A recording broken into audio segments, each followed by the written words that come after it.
بھئی حضرت امیر معاویہ رضی اللہ تعالیٰ عنہ کے متعلق کف اللسان کا حکم. اب کف اللسان کا جو معنی بیچارے ہمارے نادان لوگ سمجھے، وہ یہ سمجھے کہ حضرت امیر معاویہ رضی اللہ تعالیٰ عنہ کی شان بیان نہ کی جائے.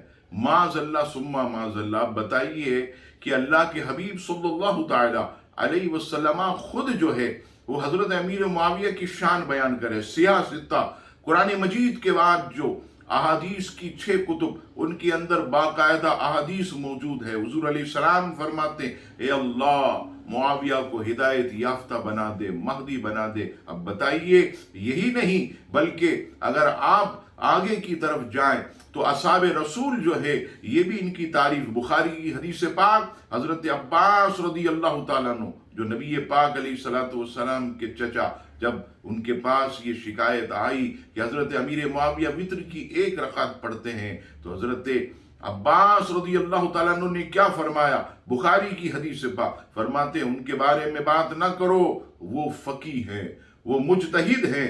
کیا یہ شان نہیں ہے؟ اس کے علاوہ جو ہے آپ حضرت علی رضی اللہ تعالیٰ عنہ، حضرت امام حسن، امام حسین، حضرت امام زین العابدین، امام باقر، امام جعفر صادق، امام تقی، امام علی نقی، امام حسن عسکری تک، یہ سارے ائمہ اہل بیت، آپ ان کی سیرت اٹھا کے دیکھیے. کسی نے بھی حضرت امیر معاویہ کے متعلق کوئی ایک جملہ بھی جو ہے وہ بے ادبی والا نہیں کہا. کبھی بھی زندگی میں انہوں نے ان کی مخالفت جو ہے وہ نہیں کی. حضرت امیر معاویہ رضی اللہ تعالیٰ عنہ کی شان جو ہے عزیزان گرامی، حضرت عبداللہ ابن مبارک رضی اللہ تعالیٰ عنہ سے پوچھا گیا کہ حضرت امیر معاویہ افضل ہیں یا حضرت عمر بن عبدالعزیز؟ تو حضرت عبداللہ بن مبارک کہتے ہیں اے سوال کرنے والے ناداں، کیا تو صحابی اور غیر صحابی کا موازنہ کرتا ہے؟ حضرت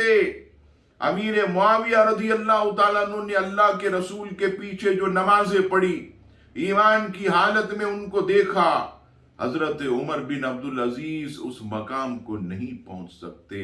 اسی طرح امام ملا علی قاری نے ان کی شان بیان کی، امام ابو حنیفہ نے شان بیان کی. حضرت مولانا روم جو اپنے دور کے بہت بڑے امام اور بہت بڑے عالم تھے، مثنوی شریف کے اندر آپ نے حضرت امیر معاویہ کو مومنوں کا ماموں لکھا اور آپ کی شان میں کئی اشعار لکھے. اسی طرح سلسلہ نقشبندیہ کے اللہ اکبر بہت بڑے امام اور پیر حضرت امام ربانی نے جو ہے وہ اپنی مکتوبات میں حضرت امیر معاویہ کی شان لکھی. حضرت شاہ امام احمد رضا خان نے حضرت امیر معاویہ کی شان لکھی. میں آپ کے سامنے کون کون سے دلائل دوں، لیکن آخری مقصد یہی ہے کہ صحابہ کے بارے میں جو ہے وہ زبان کو اٹھانے میں ضرور سوچئے. یہ حضور کو تکلیف دی جا رہی ہے، یہ حضور علیہ السلام کو اذیت دی جا رہی ہے. اس اذیت سے قیامت کے دن یاد رکھنا تم پر بہت بڑا وبال آئے گا، اور قیامت ہی نہیں دنیا میں بھی اللہ تعالیٰ تمہیں ذلیل و رسوا کرے گا. اللہ تبارک و تعالی ہم سب کو اصحاب رسول اور اہل بیت اطہار کی تعظیم اور ادب کی توفیق عطا فرمائے. آمین.